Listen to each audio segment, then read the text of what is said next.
My name is Lika. My husband tried to sell me, and my boss tried to buy me. But they forgot to ask my price.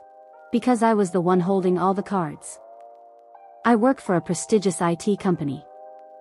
My boss, Bill, is a man with an authoritative gaze and a habit of buying everything he wants. Including people. And then I have my husband, Greg. The one who was supposed to be my fortress turned out to be just a silent accomplice. It all started when my boss began giving me awkward compliments. Lika, you look irresistible today. Bill would say, running his hand over my shoulder when we were alone in the conference room. His fingers lingered a little longer than they should have. I would deflect with a joke, blush, try to walk away. But one day he crossed the line. I had stayed late working on an urgent project. He came up behind me while I was sitting at the computer, hugged me, and whispered in my ear. I know how to make your life easier. Much easier. You just say the word. I broke free, mumbled something about my husband, and ran away. I came home all on edge. I burst into tears telling my husband, Greg, about it. And he just looked at me with a blank stare and said, So what? Let him flirt. The guy has money, he's connected. Maybe this is a good thing for us. Maybe you should play along and be a little nicer? Everything inside me went cold. What, are you proposing that I couldn't finish my sentence. He just shrugged. I'm a realist, Lika. We could have a whole different life.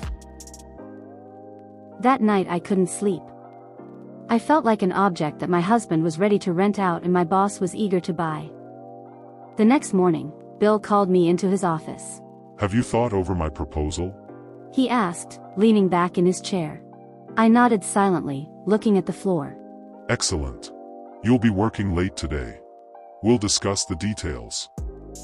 And then I saw them. By chance. My husband and my boss were sitting in the bar across from the office. They were clinking glasses, smiling, and Greg was animatedly telling some story, while Bill was nodding with the pleased look of a dealer who is about to close a lucrative deal. And I understood everything. This wasn't just about lust. It was a conspiracy. Something within me shattered. And from the ruins, a new thing was born, a cold and steely determination. I didn't confront him. I started gathering evidence. Every hint, every touch, every innocent suggestion from Bill, I recorded on a hidden voice recorder on my phone.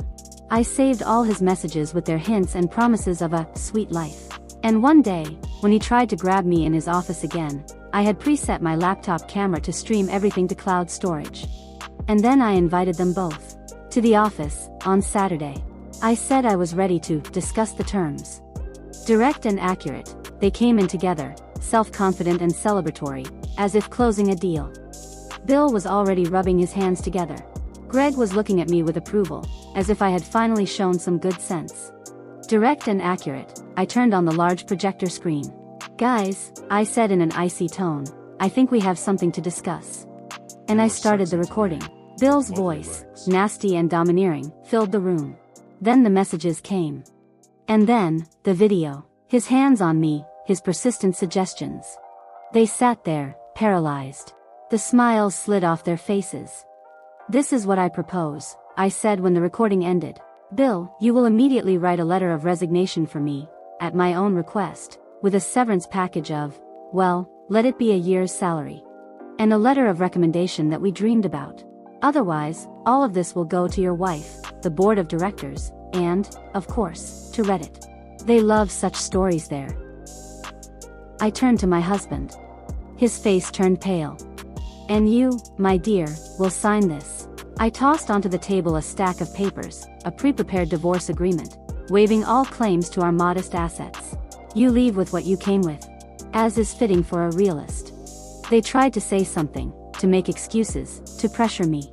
But I had already laid out printed copies of all the screenshots and transcripts on the table. You have 15 minutes to sign everything. Or I pressed the send button. They signed. Both of them. With trembling hands. I walked out of the office, leaving them there. Two pathetic traders who had just undersold. I stepped out into freedom. Alone. But with a feeling that I had taken revenge not only for myself, but for everyone they could have broken after me. Sometimes revenge is not a pistol or a knife. It's just a timely pressed record button. Subscribe. Like and write comments.